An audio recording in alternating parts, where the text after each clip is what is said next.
सांगलीतील मध्यवर्ती भागात असलेल्या एसएफसी मॉलमध्ये 2 दहशतवादी घुसल्याची माहिती मिळाल्यानंतर संपूर्ण पोलीस यंत्रणेची एकच धावपळ उडाली। स्थानिक पोलिसांपासून ते क्विक रिस्पॉन्स टीमपर्यंतचा मोठा फौजफाटा तात्काळ घटनास्थळी दाखल झाला। मॉलला चारही बाजूंनी वेढा घालून पोलिसांनी दोन्ही दहशतवाद्यांचा खात्मा केलाय। दुपारी घडलेल्या या थरारक प्रकारामुळे परिसरात मोठी खळबळ उडाली। मात्र पोलिसांनी हे मॉक ड्रिल असल्याचं जाहीर केल्यानंतर नागरिकांनी सुटकेचा निश्वास सोडला। दुपारच्या सुमारास सांगली पोलीस नियंत्रण कक्षाचा फोन खणानला। एसएफसी मॉलमध्ये 2 संशयित दहशतवादी हत्यारांसह घुसल्याची माहिती नियंत्रण कक्षाला मिळाली। माहिती मिळताच संपूर्ण पोलीस यंत्रणा हाय अलर्टवर आली। घटनेचं गांभीर्य ओळखून स्थानिक पोलिसांसह स्थानिक गुन्हे अन्वेषण शाखा, बॉम्ब शोधक आणि नाशक पथक, जलद कृती दल आणि श्वान पथक अवघ्या काही मिनिटात घटनास्थळी दाखल झाले। पोलिसांनी सुरक्षेचा उपाय म्हणून तात्काळ मॉलला चारही बाजूंनी वेढा घातला आणि परिसरातील वाहतूक रोखली। मॉलची पूर्ण नाकेबंदी केल्यानंतर जलद कृती दलाच्या कमांडोजनी मॉलमध्ये प्रवेश केला। अत्यंत सतर्कतेने आणि रणनीती आखून पोलिसांनी मॉलमध्ये लपलेल्या दोन्ही दहशतवाद्यांचा शोध घेतला। जोरदार थरारानंतर पोलिसांनी दोन्ही दहशतवाद्यांना कंठस्नान घातलं।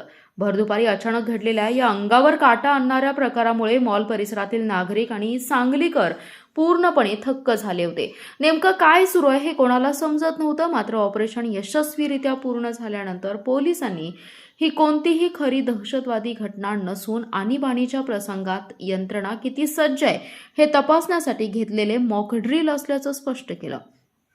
पोलिसांनी नियोजन आणि तत्परता पाहून सांगलीकरांनी खाकी वर्दीचं कौतुक केलंय। उपअधीक्षक अजय कोकाटे, निरीक्षक अरुण सुगावकर, वाहतूकचे निरीक्षक अजय सिंदकर, ग्रामीणचे अभिजित देशमुख, विश्रामबागचे सुधीर भालेराव यांच्यासह फौजफाटा यावेळी उपस्थित होता।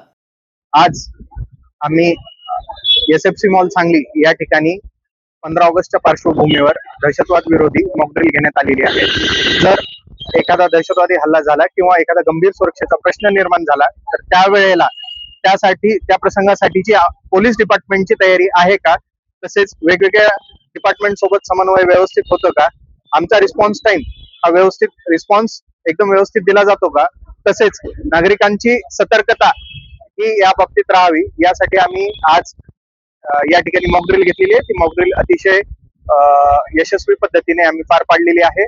त्यामध्ये क्यूआरटी तसेच बीडीडीएस टीम व सांगली सिटी डिव्हिजनचे सर्व प्रभारी अधिकारी व एक 60 अंमलदार या ठिकाणी हजर होते आणि या ठिकाणी आम्हाला एसएफसी मॉल यांचे जे डायरेक्टर कोऑर्डिनेटर आहेत त्यांनी या ठिकाणी याच्यासाठी आम्हाला मदत केलेली आहे। तसेच जे वेगवेगळे डिपार्टमेंट आहेत जसं फायर ब्रिगेड झालं, महापालिका फायर ब्रिगेड, अँब्युलन्स यांनी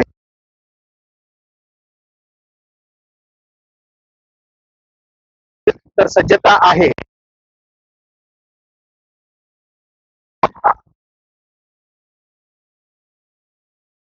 की अशा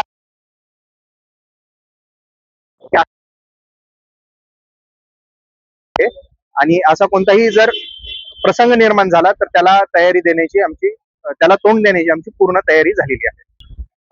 आणि संपूर्ण सांगलीकरांना आमचं आवाहन आहे सांगली पोलिसांतर्फे की ही मॉकड्रिल होती, यामध्ये काही अफवा पसरू शकतात की असा काही अटॅक झाला हे झाला, तर ही मॉकड्रिल होती। त्यामुळे कोणीही अशा अफवांवर विश्वास ठेवू नये आणि पोलिसांना सहकार्य करावे।